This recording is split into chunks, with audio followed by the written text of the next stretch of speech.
Sekarang kamu bisa memunculkan pop-up Windows dengan mengklik tombol Home dan kamu bisa melakukan multitasking sambil menonton video analisa pagi tanpa berlangganan YouTube Premium. Hai semuanya, gimana kabar kalian? Semoga selalu dalam keadaan baik. Jadi welcome back di Andy Kristen Channel dan ini adalah segmen Analisa Pagi, segmen di mana kita akan mengulas kembali untuk update news dan juga pergerakan dari market, khususnya market dari Bitcoin. Hari ini kita berada di tanggal 1 Mei 2025. Selamat datang di bulan Mei, teman-teman. Hari pekerja, hari buruh internasional ya, di mana dirayakan di berbagai macam negara, termasuk Indonesia juga di dalamnya. Dan tentu saja di posisi saat ini mungkin kita semua pada libur. Teman-teman, apakah libur hari ini? Selamat beristirahat ya bagi yang off. Dan juga kalau kita lihat dari sentimen data, kemarin kita udah dapat data yang sangat penting, yaitu data terkait dengan Chinese Manufacturing Index PMI ya, di mana hasilnya tren manufacturing Cina mengalami penurunan di tengah konflik perang dagang dengan US. Kemudian juga ada data yang penting dari GDP, datang dari GDP-nya Uni Eropa, di mana hasilnya tren masih meningkat tipis. Kemudian kemarin juga ada data penting dari Amerika Serikat, yaitu GDP secara quarter on quarter, di mana hasilnya GDP Prices Index ini mengalami kenaikan dari 2,3% menjadi 3,7%. Terjadi pemulihan terjadi pemulihan untuk ekonomi Amerika Serikat. Kemudian ada data terkait dengan PCE and core PCE inflation. Inflasi di Amerika Serikat secara core, data core-nya yang tidak menghitung energi dan biaya makanan ya, itu mengalami penurunan dari 3 menjadi 2,6, which is ini sebenarnya sinyal yang sangat bagus. Sementara dari data PCE inflation-nya turun dari 2,7 menjadi 2,3, meskipun sedikit di atas daripada ekspektasi. Market ekspektasinya kemarin data ada di 2,2. Tapi it's okay, karena inflasi sudah turun, ini mengindikasikan tren yang sangat positif untuk market. Kemarin juga ada tambahan data terkait dengan crude oil inventory dari Amerika Serikat. Sementara untuk hari ini, mungkin di beberapa departemen kenegaraan ya, ada yang libur karena hari pekerja juga. Jepang akan merilis data interest rate decision. Kemudian dari Amerika Serikat akan ada manufacturing PMI. Terus juga ada manufacturing prices. Beberapa data tersebut berpotensi untuk mempengaruhi harga dolar, jadi tetap berhati-hati untuk teman-teman. Nah, kemarin ada beberapa berita yang cukup penting, teman-teman. Yang pertama adalah chaos yang terjadi di Spanyol dan Portugal, di mana kabarnya listrik lumpuh ya dalam beberapa jam. Namun per video ini dibuat, kabarnya listrik udah mulai hidup. Meskipun itu hidupnya secara bertahap gitu teman-teman. Jadi ini cukup menarik apa yang terjadi di negara Portugal dan juga di Spanyol gitu. Katanya sih pemicu dari kekacauan tersebut itu karena impact daripada fenomena atmosfer langka yang menciptakan variasi suhu ekstrim yang mengganggu kestabilan jaringan listrik. Jadi jaringan listriknya itu terletak di antara perbatasan Spanyol dan juga Portugal. Di sana ada pegunungan gitu teman-teman, di mana cadangan listrik dua negara tersebut banyak tersimpan di wilayah pegunungan tersebut. Yang mana katanya kena masalah dari atmosfernya menyebabkan suhu ekstrim. Ada juga yang berspekulasi adanya serangan cyber attack gitu. Tapi yang pasti di hari Senin kemarin itu Portugal dan juga Spanyol lumpuh total ya, bank-bank ATM-nya nggak jalan, kemudian mobil listrik banyak yang mogok di tengah jalan, apartemen, kemudian kereta ya itu juga off semua, kereta listrik semuanya off, sehingga mobilitas dari para warga banyak yang terganggu, kepanikan terjadi, dan ya parah teman-teman, nggak ada listrik, nggak ada internet, semuanya padam gitu. Ini bikin kita berpikir kembali nih tentang aset kripto. Gimana ya kalau suatu hari semua orang sangat edik, sangat tergantung dengan yang namanya internet.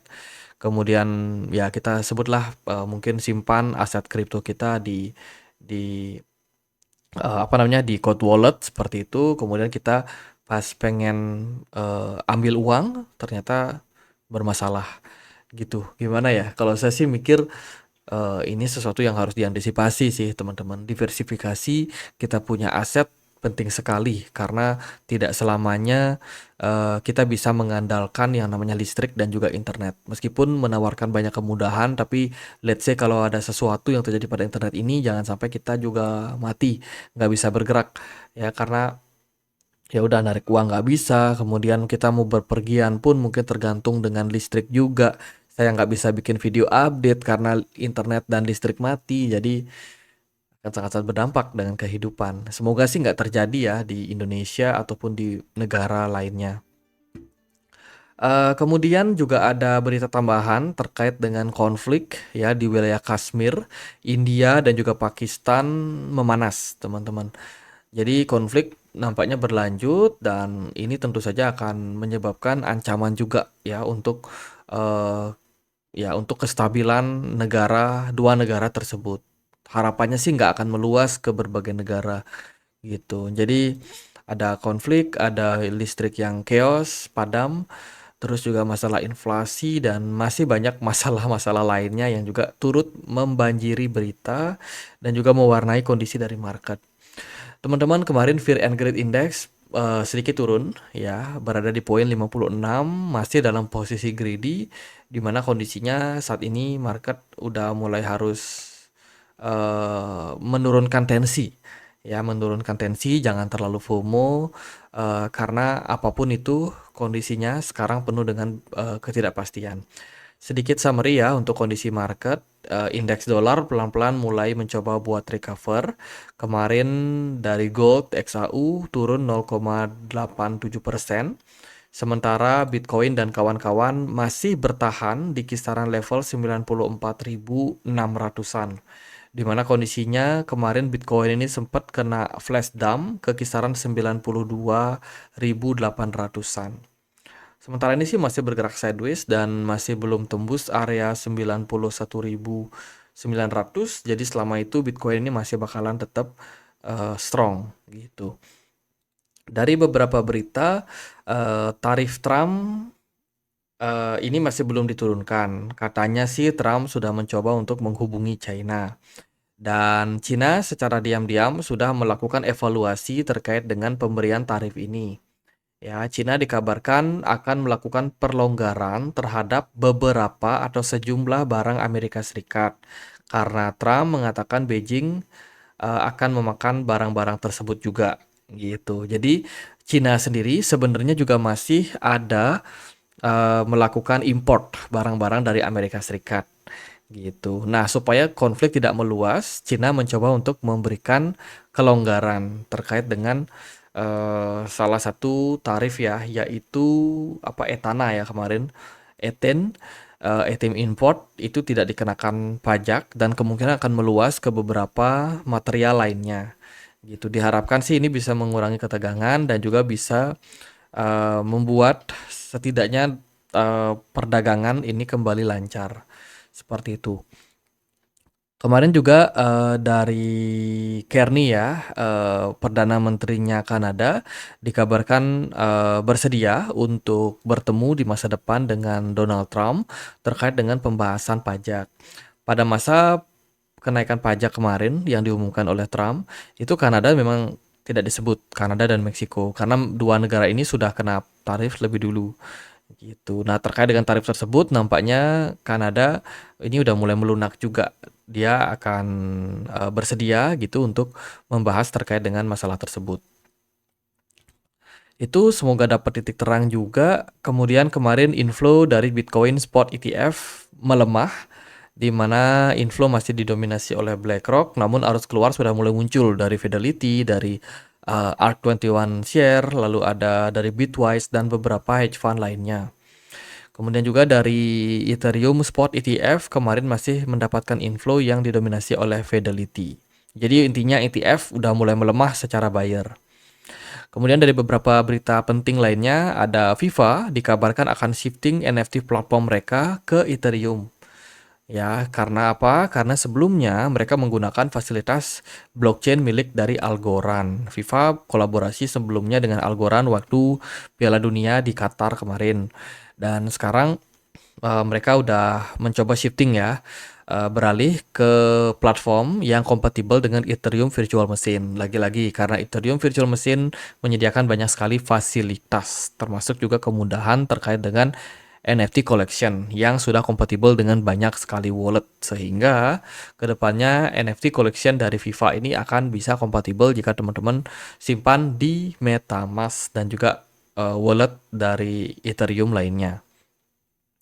Lalu ada akun Instagram UCL, European Champions League ya, Liga Champion Eropa, itu kena hack katanya dan dipakai untuk promosi kripto. Logonya udah ganti. Ya itu, ada hacker yang menyerang Instagram, teman-teman. Kemudian berita yang lain datang dari Circle. Nah, Circle itu kabarnya pengen dibeli sama Ripple. Ya, Ripple udah memberikan penawaran 4 sampai 5 billion US dollar. Tapi ternyata di-reject oleh Circle sendiri karena ya terlalu murah. Gitu. Circle adalah salah satu penyedia stablecoin USDC yang juga sudah mendapatkan license di Uni Eropa, di Amerika Serikat. Gitu. Kenapa ya? Bukannya Ripple ini dia bikin stablecoin. Kenapa dia mau mengakuisisi Circle? Ini hal yang cukup menarik untuk kita perhatikan. Kemudian ada Get.io mendapatkan license penuh dari Dubai Virtual Asset Regulatory Authority atau FARA, di mana ini merupakan salah satu exchange yang juga mengikuti jejak beberapa exchange lainnya yang sudah lebih dulu seperti Crypto.com, Binance yang juga sama-sama sudah mendapatkan license dari Uni Emirat Arab. Semoga tetap di depan. Kemudian Alpaka kemarin fantastis ya, naik 400% kalau nggak salah atau 300% something. Kemarin saya sempat posting ya. Ini dia. Si Alpaka sempat naik ke 1,1 dolar. Eh fantastis, naiknya sampai 380% hanya dalam 24 jam saja. Ini koin by the way mau di delisting katanya di Binance dan di toko kripto, tapi menjelang delisting justru harganya di-pump dulu sama whales-nya, teman-teman. Jadi congrats buat teman-teman yang mungkin ada spekulasi di sini, tapi yang pasti kena liquid short ini banyak juga di Alpaka. Kemudian Visa dikabarkan akan launching crypto stablecoin payment untuk Latin Amerika. Ini merupakan salah satu juga penyedia kredit card ya, selain Mastercard kemarin yang beritanya juga akan kompatibel dengan stablecoin dari kripto.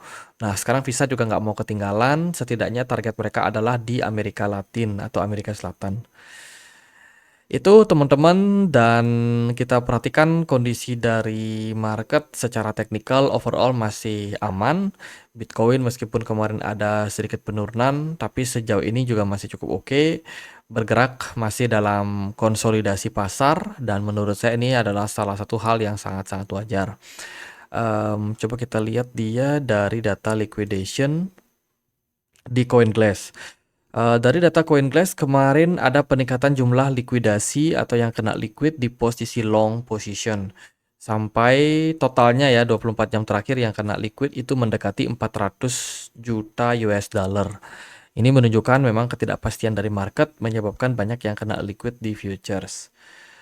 Itu kemarin ada data penting sih karena visi inflation juga menjadi faktor ya. Kalau kita perhatikan inflasi turun direspon dengan positif oleh S&P 500 dan juga Bitcoin pun sebenarnya ada kenaikan setelah rilis data tersebut. Bitcoin dominance masih menguat. Impactnya altcoin banyak yang masih under pressure. Bahkan beberapa yang memang sudah sempat naik sebelumnya juga pada akhirnya mengalami tekanan jual juga. Om atau mantra ya, ini turun di bawah dari setengah dolar. Parah banget tekanan jual yang terjadi pada token tersebut. Kemudian dari banyak altcoin juga masih dalam posisi yang stabil. Sementara Bitcoin gimana? Apakah Bitcoin bakalan melanjutkan fase rally? Kalau dari saya sih melihat di time frame menengah ya, ini kayaknya bakalan masih lanjut bullish. Hanya saja jangka pendek kita butuh beberapa step untuk koreksi dulu. Teman-teman, saat ini pergerakan Bitcoin sudah stabil, sideways. Volume perdagangan ya oke, tapi nggak tinggi-tinggi banget. Smart money sangat-sangat stabil. Dilihat dari daily time frame. Sementara kalau di time frame 4 jam, penurunan smart money ini sudah terjadi secara bertahap. Ini merupakan sebuah indikasi awal bahwa market kemungkinan akan membuat fase koreksinya terlebih dahulu. Gitu. Dari saya sih melihat area support penting saat ini yang bisa dipantau adalah 91.900. Kita kemarin udah sempat track juga dengan Fibonacci retracement, bahwa level yang penting untuk diperhatikan itu ada di Fibonacci 61,8 yang mana areanya adalah di 88 ribuan. Level tersebut akan berpotensi menjadi area level support yang sangat-sangat penting untuk Bitcoin andai kata kalau dia membuat fase koreksi gitu. Jadi buat yang pengen ambil barang mungkin bisa tunggu Bitcoinnya turun atau koreksi sampai area tersebut. Sementara ini sih kita membuka peluang ya untuk Bitcoin ini mengalami fase koreksi dengan konfirmasi kalau Bitcoin sampai turun di bawah dari 91.900, maka next target untuk Bitcoin adalah di 88.000. Terus area resistance penting kita juga berpeluang untuk create track back naik ke new all time high kemarin di 108 ribuan. Itu aja sih dari saya untuk Bitcoin dan kawan-kawan. Semoga videonya bisa bermanfaat. Teman-teman kita punya komunitas diskusi di Telegram. Buat teman-teman mungkin yang punya akun Telegram yang pengen untuk join, linknya ada di kolom deskripsi video ini. Sekian aja akhir kata saya Andre. Makasih.